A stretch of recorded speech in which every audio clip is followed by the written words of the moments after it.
The most tangible sense of enjoyment of my entire life has been experienced standing upon the quarterdeck of my ship in the morning watch after a night spent in battling successfully with the driving tempest. My ship under storm sails riding safely to the gale over the vast tempest-tossed ocean. And then peering into the heavens, thickly studded with stars, and selecting one, countless millions of miles distant, and with it, marking out a sure highway over that trackless waste of waters to our destined port. It is then that man realizes in himself his mortality and his immortality, his wonderful capacity and his utter dependence. In all the recorded annals of the sea, one voyage stands out in a most peculiar way. It involves, among others, a group of young converts to a new faith, each answering a call to gather to Zion, which to them was in America.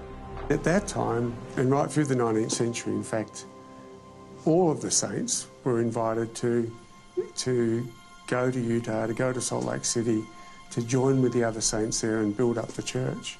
And that was a vitally and important part of the establishment of the church, to build a centre of strength. After successfully transporting 63 of these Australian Latter-day Saints to California in 1854 on the bark Julia Ann, ship co-owner Benjamin Franklin Pond wrote to their church leaders that he should like to transport more of them upon his return, for they were always willing to hear and obey his counsel. 28 of these Mormons, including 2 returning missionaries, were ready to make the voyage the following year.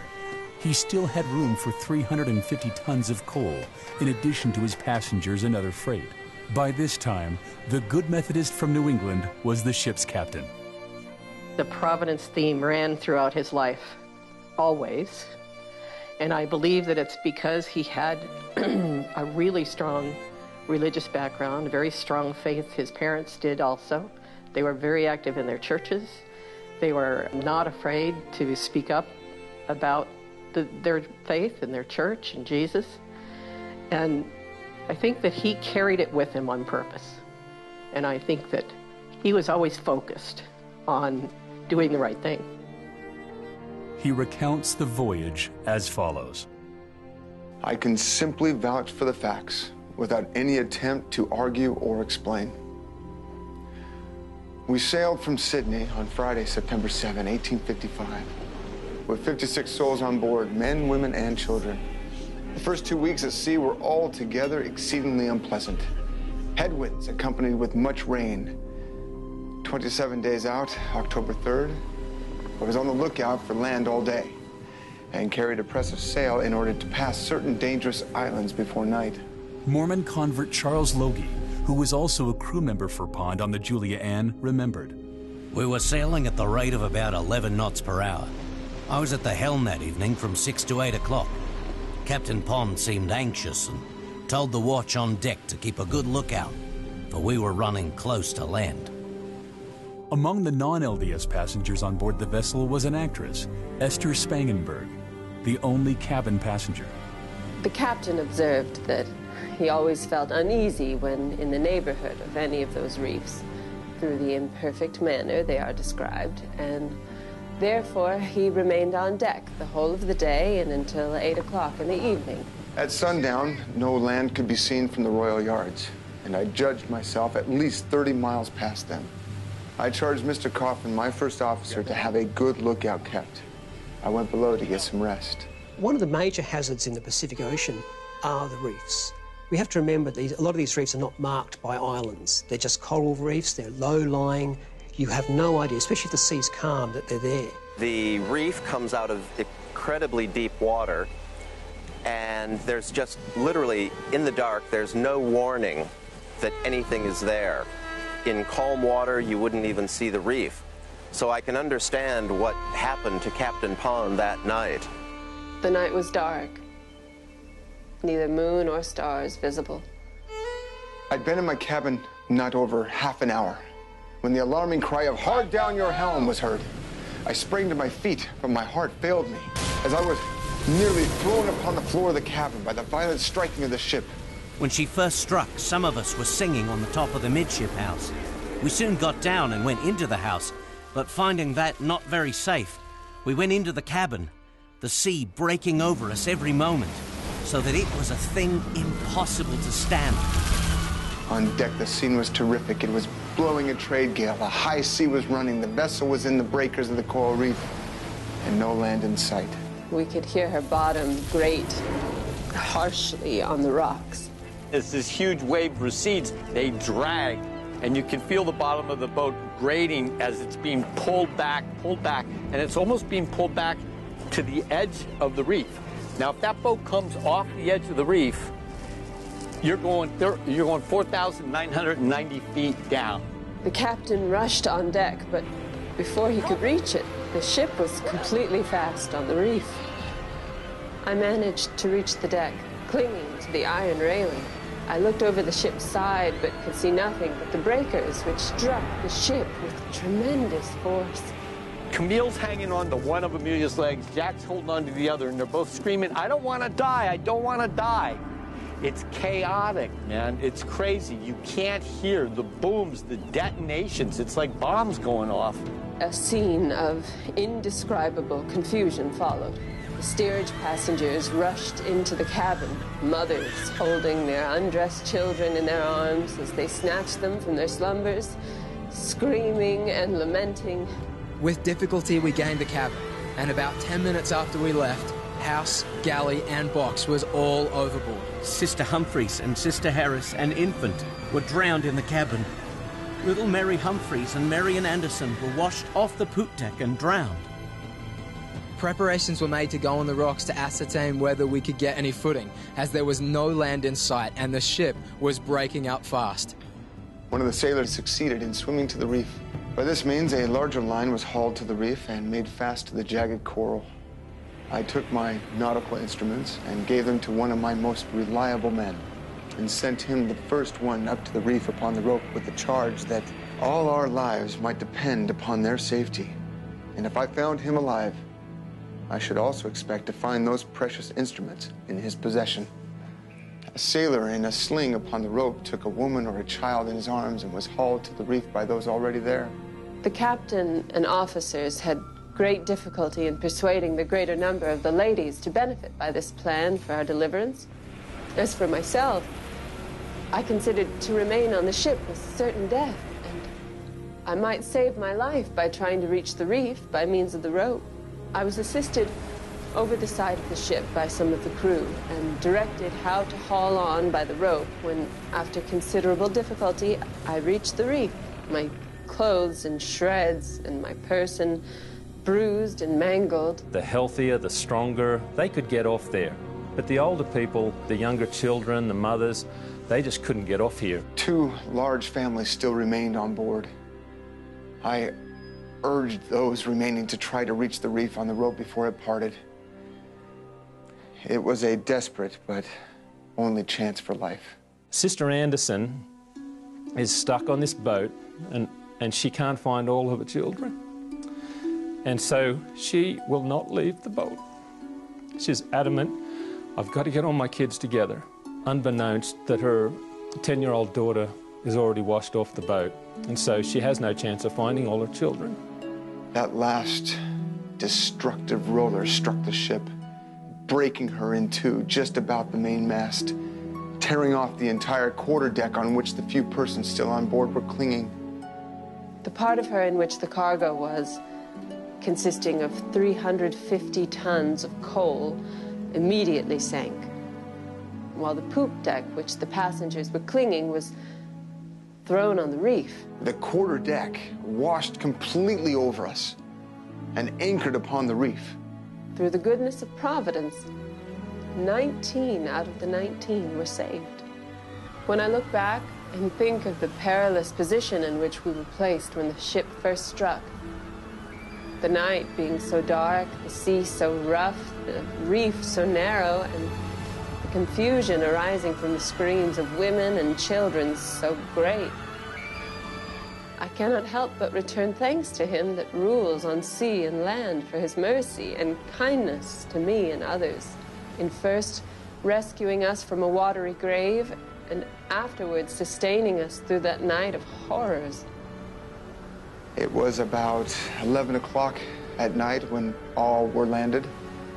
We were up to our waists in water and the tide rising. Mothers nursing their babes in the midst of falling masts and broken spars, while the breakers were rolling 20 feet high over the wreck.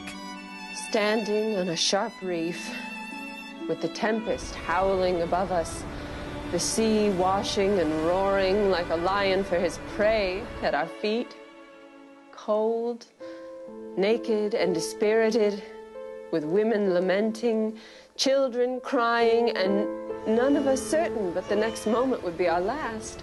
It was near morning when I awoke. The moon was up and shed her faint light over the dismal scene. The sullen roar of the breakers sent an additional chill through my already benumbed frame. The bell at the wheel, with every surge of the sea, still tolled a knell to the departed, and naught else but the wailing of a bereaved mother broke the stillness of the night, or indicated life among the throng of human automata. At length, the daylight appeared, and it added another pang to our misery when we could see no land. We seemed to be, and in fact we were, standing in the midst of the ocean, with only ground enough to place our feet. Low islands were finally discovered, distant about 10 miles. Again, all was activity. I immediately set about patching the boat, whilst others collected spars and drift stuff to form a raft. I started for the land, though our boats would scarcely float. The captain and some of the crew started to survey the islands. They assured us they would return as soon as possible. We remained in the water all that day, keeping as close as possible to prevent the sharks from attacking us, as there were a great many of them swimming about close to us. The island offered little that would afford them sustenance, but it was land, and the women and children were ferried there by the end of the first day, while the men remained on the reef. And about 10 o'clock, made an attempt to reach the island by wading along the reef. Our boats in tow, the old and helpless men, of whom there were several, being placed upon them. Large numbers of sharks followed in our wake. At one time, I counted over 20, and not infrequently, we were compelled to seek safety from them upon the rafts. Once on the island, they made living quarters and rationed what food they had between them, as Captain Pond said a common brotherhood should be maintained.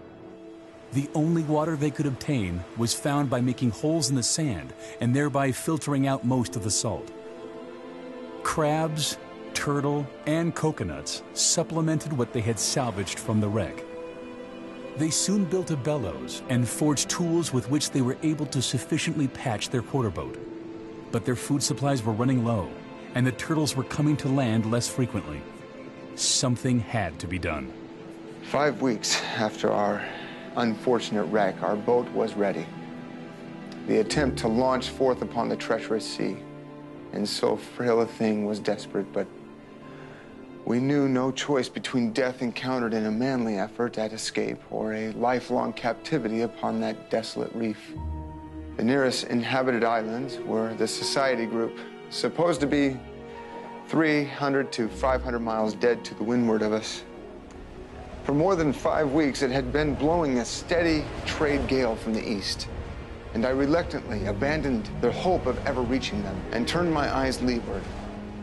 The Navigator Islands seemed our only chance, and though the distance, some 1,500 miles, was appalling, I determined to steer for them, trusting to a kind providence for our success.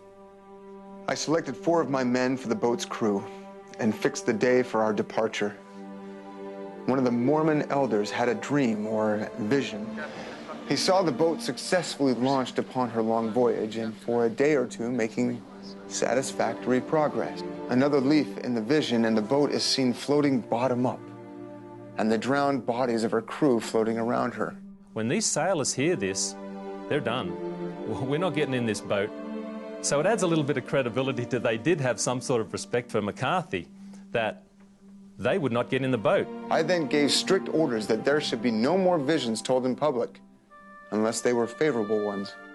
I know that my grandfather probably had a little blip of, I don't know, I don't live that way. I don't have dreams with premonitions.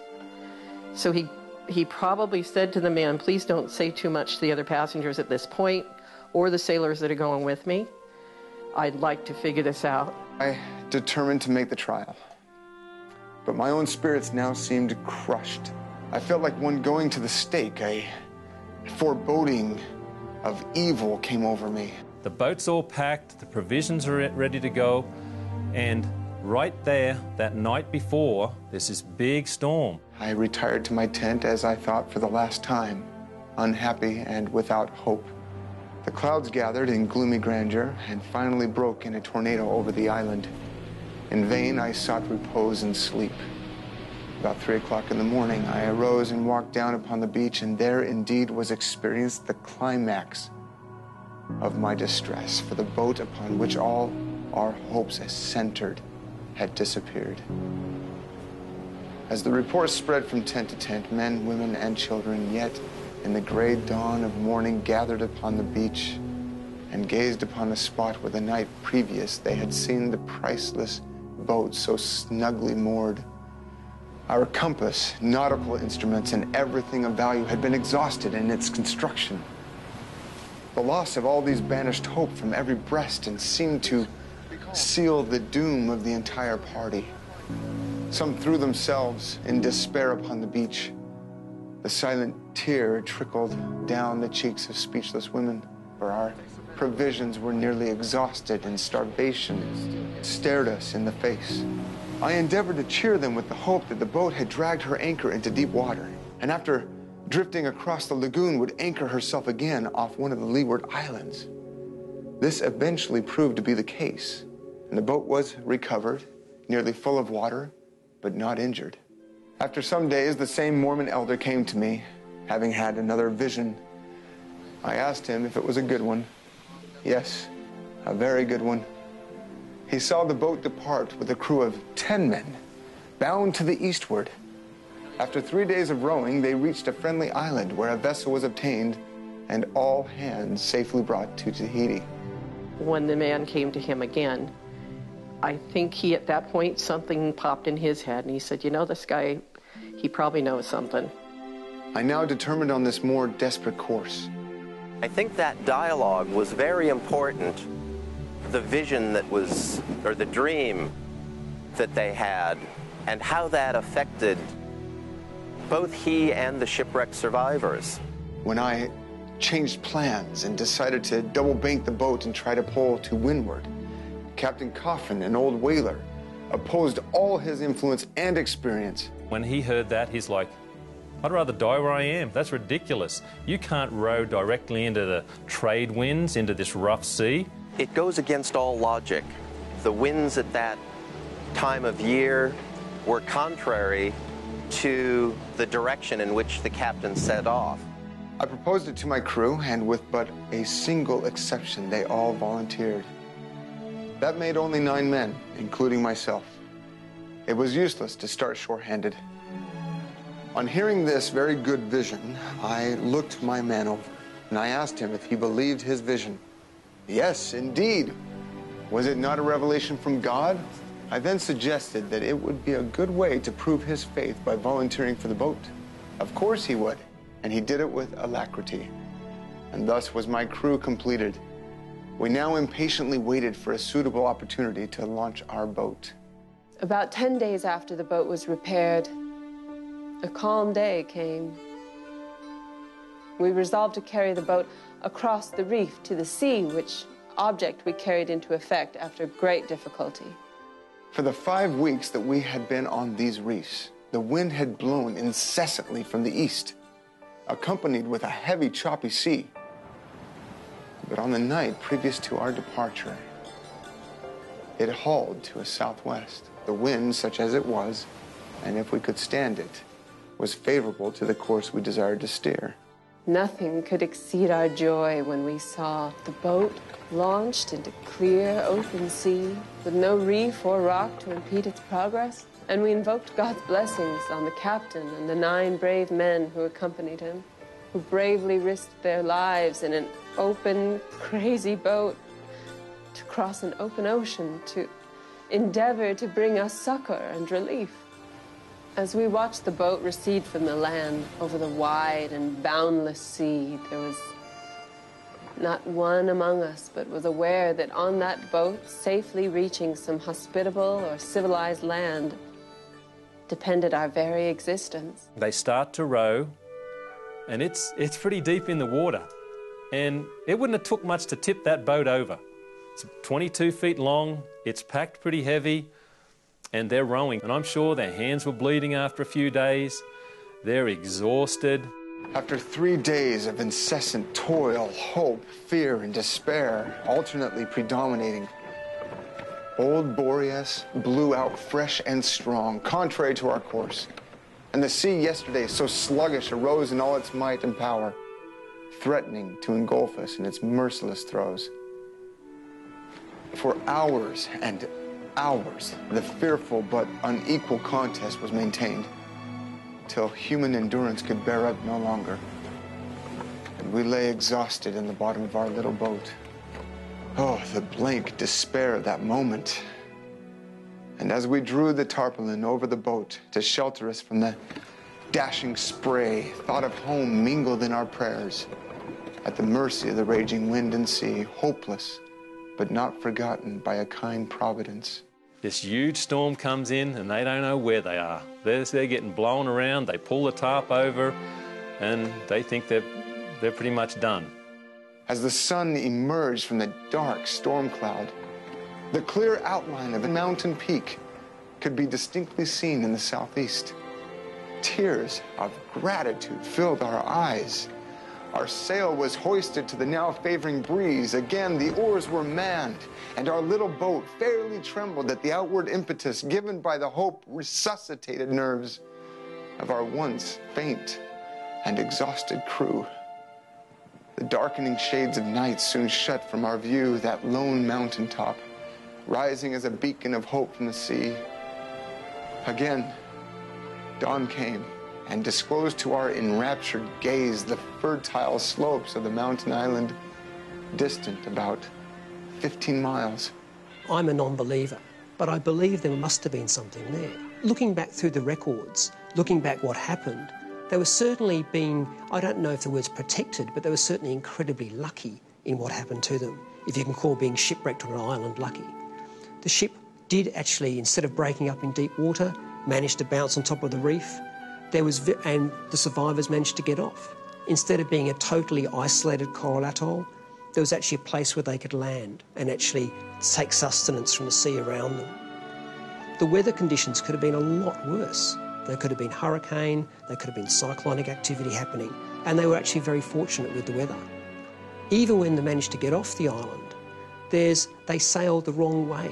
Now, theoretically, they shouldn't have been able to do that. They shouldn't have been able to sail for 4 days against the current, against the wind, but they managed to do that again. So I don't know if it's lucky, or I don't know if there's actually someone else looking after them, some sort of divine providence, if you like, that actually helped them on their way. We passed a fortnight after the departure of the boat in a state of anxious suspense, thinking continually of the success of our companions. Captain Latham, having received the British consul's dispatch while lying in Huahine, made no delay in getting his vessel to the sea and coming to my relief. But on the 15th morning, we saw a sail off the island, and soon we could make it out to be a schooner.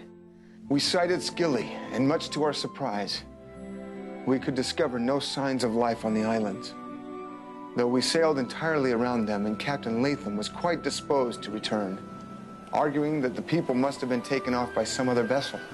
It lay off and on the whole of that day and night. We were rewarded early the following morning by discovering a group of people gathered on the point of the reef nearest to our vessel, frantically waving a signal. On the next day, she came close to the land, and to our inexpressible joy, we saw a boat put off from her and come towards us. Words simply fail me in any attempt to describe the scene that met me as I sprang from the relief boat into the outstretched welcoming arms of those more than half-starved castaways We were taken off the Scilly Isles, where we were wrecked on the 3rd of December, making it 2 months that we were left in this lonely situation on an uninhabited island. I need not attempt to describe our feelings of gratitude and praise which we felt to give the God of Israel for his goodness and mercy in thus working a deliverance for us. For I have not language to express my own feelings, much less the feelings of those around me.